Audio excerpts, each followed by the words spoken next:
West Ham versus Manchester United in, let's be honest, a big game for us. This is a real big one because we get a win, we're safe. We get a point, we're safe. It's a big game for West Ham. It's a game we really want to avoid losing because, let's be honest, we all need to draw a line under this Premier League season. We all need to now just focus on the Conference League, not just physically for the players and everything else, just mentally. I think it would help everyone, lift the mood around the club.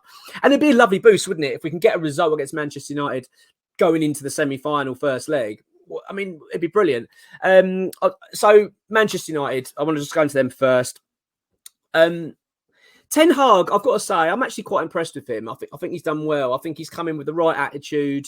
I think he's exactly what they needed. He's a good manager, but I mean, I like the fact he's come in and just dealt with these egos and these problem players. Famously, Ronaldo, he was nothing but a thorn in the side. So it should, terrible move bringing him back ultimately.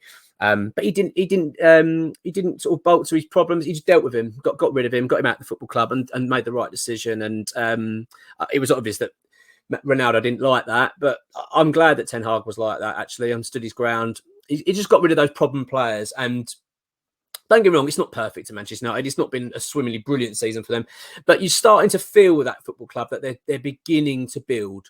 You imagine they're probably maybe 1 or 2 seasons away now from possibly challenging for the title. They're not miles away, which is, look, at the end of the day, it's good to have more competition up there in my eyes. You don't want to have just one team dominating all the time.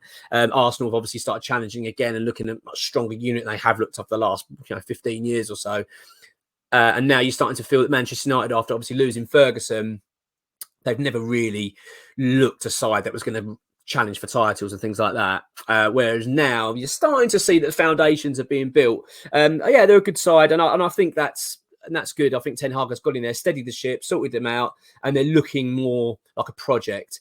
I mean, it's big summer for them, big summer. I can see Harry Kane going there. I think that's my gut feeling with that. Being a West Ham fan, I'd quite like to see that happen. I'm going to be honest with you. And it's right with Harry Kane. I mean, he can't surely stay at Tottenham any longer. This is his last chance now for a move. I think he's 29. So my gut feeling is he'll be going to Manchester United, which will be very interesting. But of course, what's going on at Manchester United, not so much on the pitch, playing side, which actually hasn't been too bad, although slightly still inconsistent, you would say. I mean, they've played well 1 minute and then they're getting absolutely drubbed by Liverpool. So they are still a bit of a funny side. They've just come off the back of a loss to Brighton. So a little bit inconsistent on the pitch, but they are getting better. But then it's the off-the-pitch stuff that's very strange. So it looks like they are selling, possibly the Glazers. I can't quite work out what is going on with this sale of Manchester United. It appears that these Glazers are just, I don't know, greedy businessmen, really. They've done nothing really for Manchester United, ultimately. Don't get me wrong, they've invested money and done things, but they take a lot of money out. They've done nothing with the club in terms of the infrastructure. There's lots of talk about the stadiums in a bit of a bad state, really. It needs a lot of work. And the Glazers just simply have ignored it and not done anything about it. And this whole selling situation, I can't quite work out what they're doing. These rounds, and we didn't have a round and more bids coming in. It's all a bit odd. From what I understand it, though, I mean, when I say understand, I'm talking about what I understand, what you see, looking at the newspapers and what have you. It looks like that's Jim Radcliffe is probably looking the more favoured buyer. And the reason being, I believe that he's still going to allow the Glazers to sit on the board. So they're probably thinking, okay, lovely job, but it might suit them better. I don't know. I've talked about this in a previous video, though, and I'm not going to go into this too much, but what is quite interesting with all of this is what happens to the parties once sales complete. So let's just say Mr. Ratcliffe does buy Manchester United, and that's all concluded. Then what happens with the Qataris?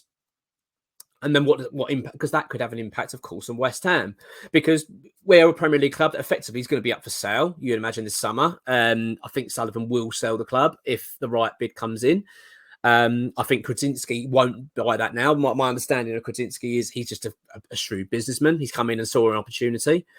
And I think they would want to sell. So it is interesting. For a West Ham point of view, it's interesting to see what's going to happen out of this, because at the end of the day, if the Qataris and the left going, right, well, we haven't got a football club, who are they going to be turning to? There's not many around. And West Ham could be a nice project for them. Who knows? But anyway, we're not talking about all of that. But yeah, that's what's going on with Manchester United. As I said, the only thing that you would say that they're a club, they look like a club that's sort of been left, like a bit like Liverpool. You get that feeling, although they're doing well on the pitch, you would say, or better on the pitch. commercially and that kind of stuff. It just feels like they've not really been looked after. The stadium situation is a problem. You know, the new owners are going to have to come in and do a lot of work. You actually wonder whether they're going to build a new stadium or going to have to relocate Manchester United while they knock. I don't know, but it's a lot going on at Manchester United. It's an interesting situation there. Going on the playing side, then I'm looking at my notes, by the way, as I'm talking to you. Players I admire at Manchester United, I think have been very good. I think you got to start for Marcus Rashford. I mean, not only is Rashford just comes across like a really decent fella, and you know what he did during the pandemic and all these things, and you know he's got a heart in the right place and seems a level-headed guy. My gut feeling with him is that I thought that he was on his way out. I did. I really did. I think most did. I was feeling like for him, you need to leave Manchester United now. Much like Lingard, that kind of feeling. You know, you've been here long enough. Move on now. Go to a lesser club and flourish. You know, you don't need to be here anymore. But it's fair play to him. He's stayed there and he's done really, really well. So well, in fact, that he's one of the league's best strikers. I know he hasn't been in great form of late, but ultimately he's had a good season and he looks a good player again, and that's good for England and it's good. It's good for him. It's nice to see it actually, and I'm actually really pleased for him. I'm glad he stuck with it actually in the end, and because he was a player actually I was thinking for West Ham. You know, you're thinking, well, because he was in such a decline, you're thinking this could be an opportunity for us. Let's go and put a bit of cheeky bid in, you know, and say that we can revive your career. But you know, I don't think that would be the case at all anymore. I think he's done very well. I don't know what his contract situation is. I think there's something going on there, whether he's going to sign it or not. But I get the feeling he probably will. You know, he's a Manchester boy and he's doing well, so why wouldn't he? Another player I want to talk about is Casemiro. Obviously signed for Real Madrid. To be honest with you, when he signed, I thought that was a joke. It really was. I was so unimpressed. I thought, why would they sign a player of his age on this amount of money? I actually laughed at it. I just thought, what, that sums up what a shambles Manchester United are. But I've got to say, that Casemiro, what a player. He is absolutely exceptional. When we talk about Declan Rice and the impact he has at West Ham, Casemiro is the same for Manchester United. He is a really, really important cog in that side. And for his age and the way he carries himself, I think he's done really, really well. Comes to the Premier League, he's adapted to it like that. Look, I'll tell you what, it dispels the myth that West Ham use all the time. These players need all this time to settle. Well, he didn't. You know, he's settled immediately, which I think says a fair reflection on where we are as a football club. But no, really impressed with him. And the other one I want to talk about is Bruno Fernandes. As much as a knob he is, sorry, but he is, isn't he? I can't stand him. I just, as a human being, I just don't like him. He's such a whiny. Oh, I just don't like him. Just can't stand watching him play in terms of how he conducts himself with other players and referees and just continually, isn't he? He moans about everything. That's what I don't like about him. He complains and moans about every single decision. But you can't take that away. You can't sort of let that dampen them, you know, take away, from how good he is as a footballer. Although sometimes it is hard because you watch him and think, oh, but he is a very good player and someone that could cause us so many problems tomorrow. So, I mean, yeah, I'm slightly concerned about him, to be honest. But, yeah, as I say, they're the sort of three players, I think, for me that really stand out for Manchester United. But they've got others, you know, Luke Shaw, I think, has done well this season. And there's a few players. Varane, I do like Varane, although I believe he's injured. Actually, we're going to come to injuries in a minute. But yeah, there's some good. I've got some decent players. Martinez has done well as well. They look good. I mean, they've got some decent players. There's still a lot of work to do at Manchester United, you feel, but they're getting there. They are getting there as a football club. So we're going to go on. Before going to injuries, actually, and team updates. Manchester United, they tend to play. They do change it. That's what I quite like about Ten Hag's side. He does change things. He does not only does he change things from game to game sometimes, but he actually changes it during the game. So I quite like about him as manager. I think he does a lot of work with them on the training pitch in terms of systems and how they're going to adapt to games as they happen. Something I don't think West Ham deal with very well, in my opinion. Don't get me wrong. I thought we actually tactically quite astute against Manchester City, even though we lost 3-0 ultimately, but I think, especially the first half, we were very good. But you do sometimes get the feeling of West Ham, it's kind of like there's system number one, and then we kind of go, if it doesn't work, we don't really know what to do. I think that's where Ten Hag I quite like. He tends to change things up a little bit. But they do tend to adopt a 4-2-3-1 system, which it works well for them. So I imagine that's what we're going to see against West Ham tomorrow. On to then the injuries. So Varane, as I said, he's out of the game, which I think is a big blow to them. Actually, to be honest, been out for a while. Martinez is out as well. And Scott McTominay, I don't believe is available. that's their injury updates. I don't really have much more to say on Manchester United, to be honest. It's going to be a tough game. We know we're going to be up against it. We had it against Liverpool recently. We play against big sides. They're not going to be. It's not going to walk over. Be a walkover. And especially the fact that Manchester United have just lost the game, they tend to respond. They do tend to fight back, and that I think wasn't a good result for us. I think we could have done with Man United winning that game possibly, because it might have made them take this a little bit less seriously. Now they're thinking we've really got to win, because they want top four. They want to get in the Champions League. They need to be fighting here. They want to get into that spot. So I think this is going to be a tough game for West Ham. Definitely, we're going to be right up for it.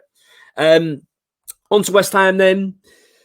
Right, I mean, it's a game, as I've said, if West Ham can get a point, I think we're completely safe. I really do. I think 35 points is enough now with the way the games are going. I was looking actually at the fixtures. I'm going a little bit off tangent here.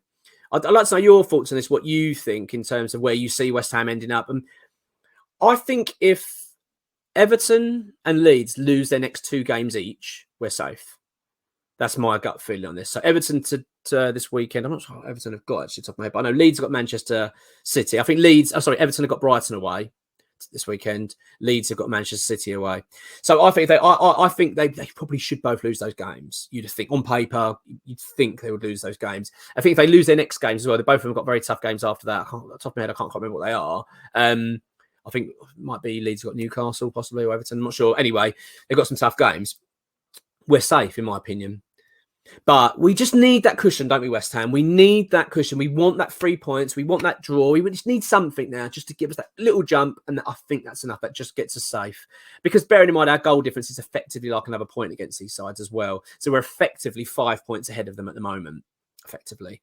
So I think just another point or another win does us. So it's a big game. And do you know what? I've really got a good feeling about this game. Really have. Before I go into what I predict is going to happen, I want to talk about West Ham. No Soufal. He's definitely out for hamstring injury. Although in a previous video, I talked about the injury situation, and the injury situation the injury situation is coming up soon. But the situation is that Soufal's doesn't look too bad, as bad as first fear, but he is out. Zuma's of course out, and so is Skamaka. Again, with the Zuma situation, we'll talk about it a bit more detail in another video, but it looks like it's not too bad. Right, the interesting thing about this game now is how do West Ham line up, because not having Soufal is a big problem. Big problem for us. I don't trust Ben Johnson. I really don't. It pains me to say that because I like Ben Johnson. You know, he's an academy player, done well for West Ham. He's come into this, established himself as a Premier League player at one point.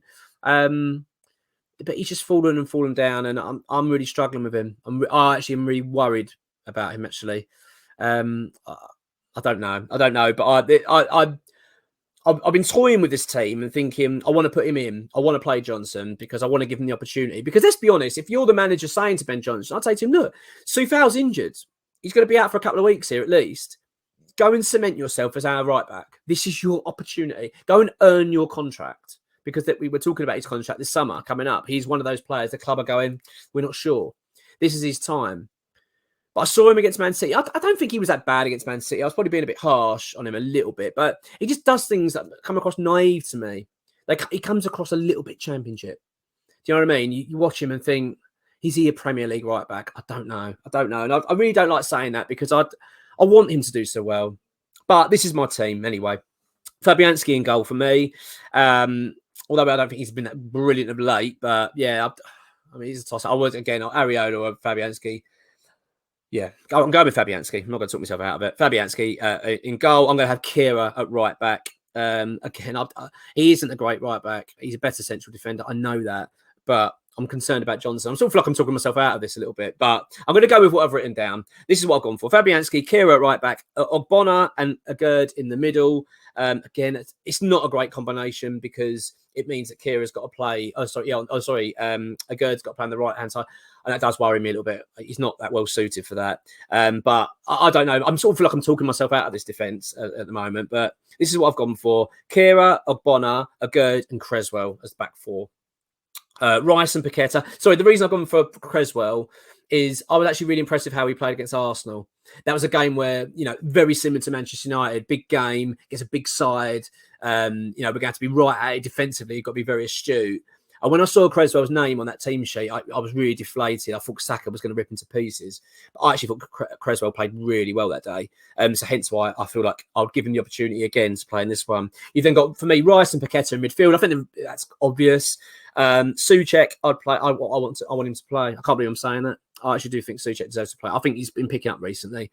And I just feel that in these sort of games, you need him a little bit. You need a bit of muscle in there. Someone's going to get stuck in, win some headers. And I just don't know. I feel like you need Souček in this game. I mean, by the way, tell me your teams. I really want to know your lineups and tell me if I'm completely useless and don't know what I'm talking about. But this is what I'm going with. Souček, I'm going to go Bowen on the right. I'm going to go Cornet on the left. Ben Rama's really irked me recently with his performances. His decision-making is not good enough at times. Don't get me wrong, I like Ben Rama. He's good on his day at times, but he is frustrating me at the moment. And that's also, we've been talking about this. I can't, I've got to practice what I preach here. We've got to start rotating players. We've got to. But I appreciate this is a big game for West Ham because we can, as I've said, we get a point or a win, we're safe. So let's go for it. But I'd play Cornet. I want to start seeing this player play more. I want to see more of Cornet. I want to see what this player's about. We spent a lot of money on him. And he was a big pick for David Moyes. I want to start seeing him play. And Antonio up front. I actually thought Antonio was excellent against Man City. I actually gave man of the match. So, yeah. Predictions. Right. I want to know your predictions for this. I'm going to be a bit bold on this. I think we're going to win. I really do. I've got a good feeling. And the reason I say that, it's a bank holiday weekend, right? The games kicks off at 7 p.m. I know people are moaning about that, and I kind of get it, but I actually quite like it. It means it's going to be under the floodlights. Got no work the next day for most people. And everyone's going to have a few beers, aren't they, during the day? We've got football to watch. The beers are going to be flowing. Everyone's going to have a good day. I think it's going to be really lively at London Stadium. We know how big this game is, and I just think we're going to have a little bit too much for them. I really do. I'm going to go with my gut feeling here. Hope I'm wrong. I'd love to know your predictions, but I'm going to go 2-1 West Ham. Yeah, that's it. And to see how we get on. Come on, you irons.